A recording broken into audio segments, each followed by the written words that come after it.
മർക്കോസ് എഴുതിയ സുവിശേഷം 11 അധ്യായം 25 വാക്യം.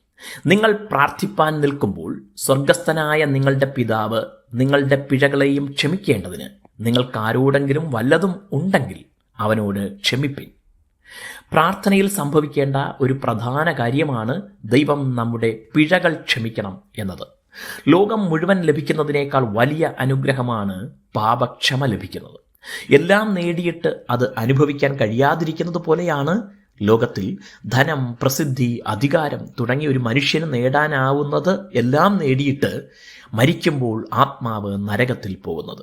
അത് സംഭവിക്കാതിരിക്കാൻ പാപത്തിന്റെ ശിക്ഷയിൽ നിന്ന് വിടുതൽ പ്രാപിക്കണം. പാപക്ഷമ നൽകുവാൻ ദൈവത്തിന് മാത്രമാണ് അധികാരം. ആകയാൽ നമ്മുടെ പ്രാർത്ഥനയിൽ ആദ്യം നടക്കേണ്ടതും അത്യാവശ്യം നടക്കേണ്ടതുമായ കാര്യം പാപം മോചിച്ചു കിട്ടുകയാണ്. പാപം ദൈവം ക്ഷമിക്കാൻ തടസ്സമായി നിലകൊള്ളുന്ന പല കാര്യങ്ങളുമുണ്ട്. ദൈവത്തെ വിശ്വസിക്കാത്ത ഒരാൾക്ക്, മരണാനന്തര ജീവിതം വിശ്വസിക്കാത്ത ഒരാൾക്ക്, യേശുക്രിസ്തു ദൈവപുത്രനെന്നും തൻ്റെ പാപത്തിന്റെ പരിഹാരം ക്രിസ്തുവിന്റെ ക്രൂശിലൂടെ മാത്രമെന്ന് വിശ്വസിക്കാത്ത ഒരുവന് പാപക്ഷമ ലഭിക്കുകയില്ല. തൻ്റെ പാപം ദൈവത്തോട് ഏറ്റുപറഞ്ഞ് ഉപേക്ഷിച്ച് മാനസാന്തരപ്പെടാത്ത ഒരുവന് പാപക്ഷമ ലഭിക്കുകയില്ല.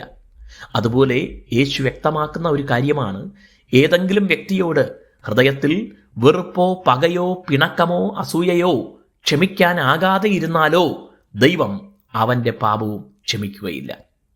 ജീവിതത്തിൽ ഏതെങ്കിലും വിഷമം ഒരാളിൽ നിന്നെങ്കിലും അനുഭവിക്കാത്ത ആരും ലോകത്തിലില്ല.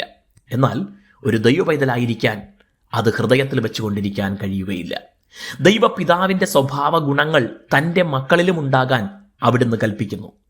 നാം പാപത്താൽ ശത്രുക്കളായിരുന്നപ്പോൾ തന്നെ നമ്മെ സ്നേഹിച്ച് തൻ്റെ പുത്രനെ തന്ന് രക്ഷിച്ച ദൈവത്തിൻ്റെ സ്നേഹം ഹൃദയത്തിൽ നിറയട്ടെ. നമ്മുടെ ഈ ലോകത്തിലെ ആവശ്യങ്ങൾ ദൈവം നടത്തിത്തരാൻ പ്രാർത്ഥിക്കുക എന്നതിനേക്കാൾ പ്രാധാന്യം നിത്യജീവൻ ഉറപ്പുവരുത്താൻ ആവശ്യമായത് ചെയ്യുക എന്നതാണ്. ദൈവം നമ്മെ അനുഗ്രഹിക്കട്ടെ.